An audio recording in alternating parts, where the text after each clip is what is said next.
Good morning, everyone. I'm Philippe Kahn, and this is your Daily Driver for Tuesday, January 13th, 2009. And we're going to start this edition of the Daily Driver with a little bit of old-fashioned car talk. And as a starting off point, just going to reference the latest edition of Car and Driver, available now at your newsstands. Inside there, you might find a very interesting comparison of the 2008 BMW M3 and the 911 Carrera.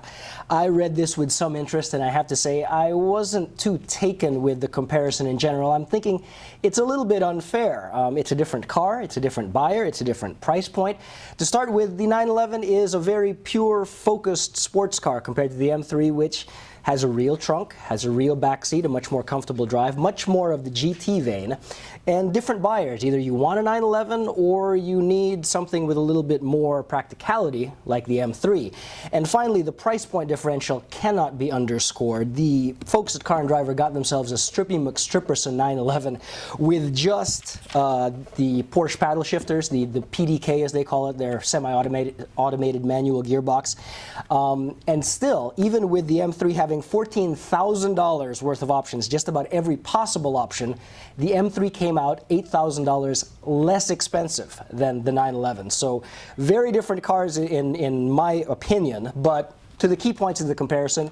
First of all, efficiency. The 911 did very, very well with a lot less. About 400 pounds less mass, 2 less cylinders, 69 less horsepower, and still posted about the same performance numbers as the M3.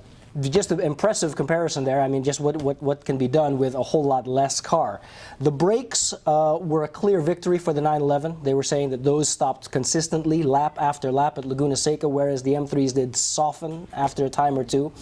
And a couple of interesting comparisons. The handling, the folks at Car and Driver did prefer the handling of the M3 by a significant margin, which I thought was a little bit surprising.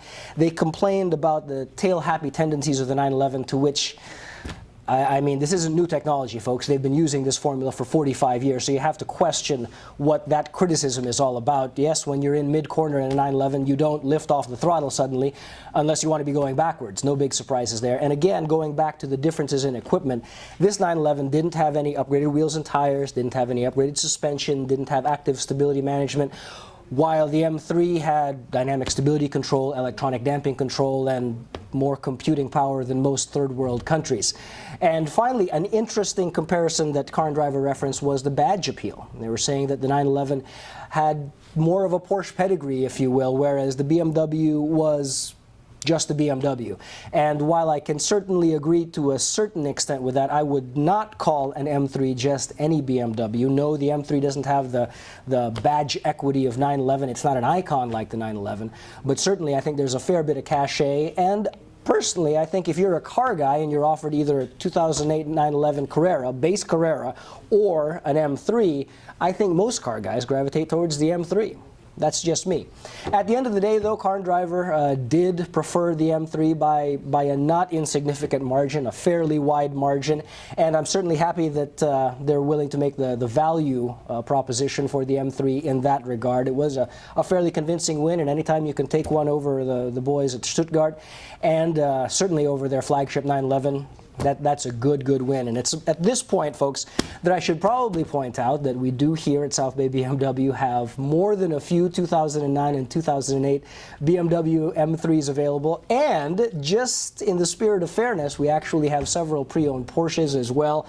At the top of the line, we've got an 07 twin turbo. We've got an 05 a pair of Boxsters, an 05 and an 06, and a pair of Carrera cabs, one 03, one 2000, a 997 obviously, and a 996 there. As always, folks, we'd love to hear back from you if you have any feedback or any comments. Thanks again for watching and for the opportunities. We'll see you tomorrow.